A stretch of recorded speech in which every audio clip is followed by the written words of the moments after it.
Маш олон хүний төсөөлөлд Турк улс гэдэг нь өглөөний тэнгэрт хөөрөх халуун агаарын бөмбөлөг, Стамбулын Гранд Базар дахь дүүрэн 8-д.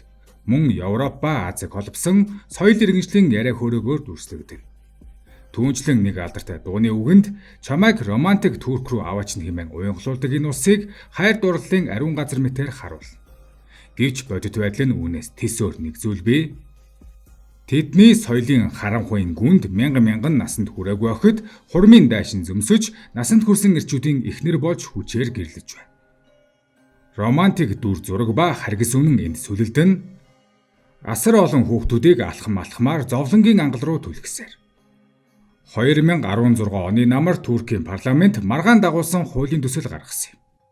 Засгийн эрх барьж байсан шударга ёс ба хөгжил нам эрүүгийн хэрэг хянаа шийдвэрлэх тухай хуулийг өөрчлөх санал дэвшүүлж хэрэв насанд хүрсэн эрэгтэй хүн насанд хүрээгүй охидтой хүч хэрэглэн эсвэл сүрдүүлж биш харин гэрлэх зорилготойгоор бэлгийн харьцаанд орсон бол ял шийтгэлээс чөлөөлөхийг хүссэн байна. Өөрөөр хэлбэл энэ нүгэл нь хурмын ёслолоор угаагдж цайрах боломжтой болох байв. Засгийн газар үнийг нэг удаагийн өршөөл гэж тайлбарласан бөгөөд 2005-аас 2016 оны хооронд хүүхдийн гэрлэлт хийсний улмаас ял шийтгэгдсэн 3,000 эрэгтэйг аврах зорилготой гэж мэдэгдэжээ. Хууль зүйн сайд Бекер Боздаг хэвлэлийн өмнө энэ бол хүчирхийлэл хүч хэрэглэсэн зүйлийг зөвшөөрсөн өөрчлөлт огтхонч биш хэмээн мэдэгдсэн. Түүний үг сонсоход зөөлөн мэт боловч цаадах логик нь аимшигтай. Уг мэдээ цацагдахад Турк даяар үүмэн дэгдэж эсэргүүцлийн дуу чимээ шуурга мэт хүчтэй тархав. Эмэгтэйчүүдийн байгууллагууд гудамжинд жагсаж олон нийт болоод олон улсын зүгээс ширүүн буруушав. Шүүмжлэгчдийн голыг ноон хийсэн зүйл бол энэ бол хүчирхийллийг даалт хэлбэрээр хууль ёсны болгох гэсэн орлого хэмэв. Туркийн эмэгтэйчүүд ба ардчлал холбоо тэмдэглэхдээ уг хуулийн төсөлд хамгийн том асуудал нь охидын жинхэнэ зөвшөөрлийг тодорхойлох боломжгүйд оршиж байгаа гэжээ. Хүч хэрэглээгүй, сүрдүүлээгүй гэдгийг боддоор нотлох нь бараг боломжгүй. Бараг бүх тохиолдолд эрх мэдлийн тэгш бус байдал оршдог гэв. Эцэст нь хүчтэй эсэргүүцлийн дараа уг хуулийн төслийг буцаан татсан ч энэ нь төгсгөл биш байлаа. Харин ч яг л булангартай нуурлуу чулуу шидэхтэй адил болж Турк дахь хүүхдийн гэрлэлтийн бодит цар хүрээ илүү тод харагдах болсон. Баримт худлаа ярьдаггүй. Туркийн хуульд тодорхой зааснаар гэрлэх хууль ёсны нас нь 18. Бас эцэг эхийн зөвшөөрөлтөө бол 17 наснда гэрлэж болно.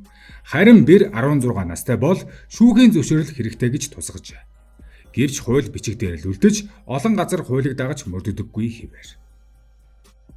Хажээтэй их сургуулийн 2013 онд 15-аас 49 насны эмэгтэйчүүдийн дунд хийсэн судалгаагаар Турк эмэгтэйчүүдийн 26.5% нь насанд хүрээгүй байхдаа гэрэлсэн байж.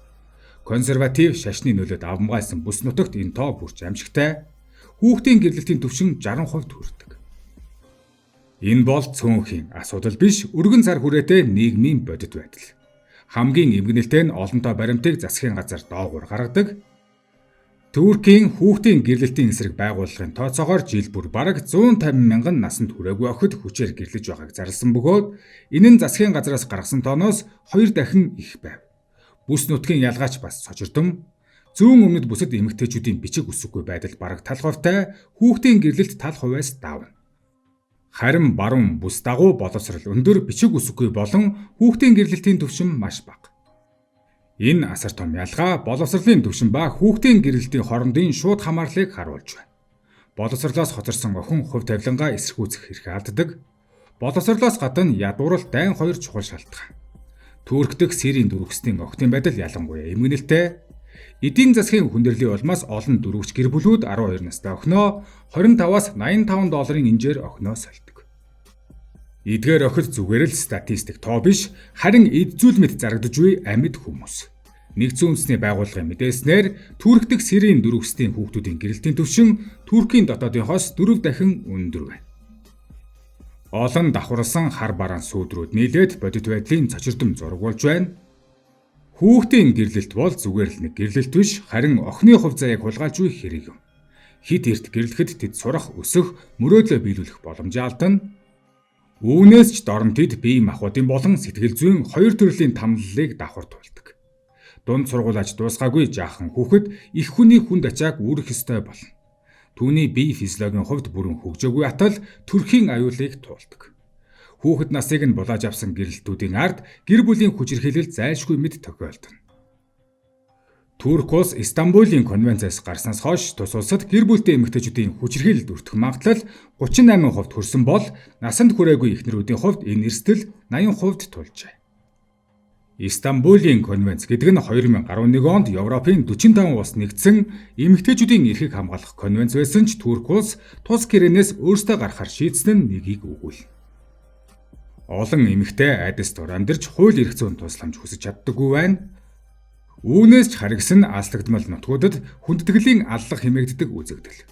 Тохиролцсон гэрэлтийг эсэргүүцсэн эсвэл нөхрөөсөө зугтахыг оролцсон охтыг өөрсдийн эцэг ах дүүс нь хүртэл алж орхидог. Харин гэмт хэрэг үйлдэгсэд нь гэр бүлийн нэр төрийг хамгаалсан гэх шалтгаанаар маш хөнгөн ялавч өнгөрөх нь илбэг. Эртний зэрлэг ёс заншил одоо ч зарим газар оршсоор байна. Хамгийн аимшигтай нь энэ харгас мөчлөг дахин давтагцаар байгаа явдал.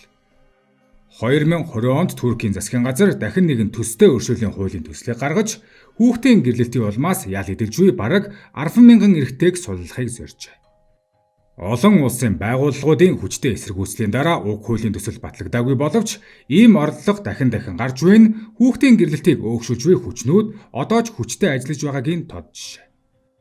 Энэ оронд насанд хүрээгүй хүүхдийг жинхэнэ утгаар нь хамгаалах шийдэмгий зориг одоо ч дутаж байна. Чив чимээгүй дууган хураан хов тавилантайгаа нүүр тулж буй тэдгээр охтын төлөө нэгдсэн үндэсний байгууллага шахалт үзүүлдэгч үр дүн муутай байсаар. Бид Туркийг аяллаа жагсаалтанд оруулахдаа датчихсан байдаг ч өнөөдөр нэгийг санах хэрэгтэй. Тод өнгөөр гойж чимгэлсэн аялал жуулчлалын сурт ажиллагаа нь Туркийн өнгөн хэсэг.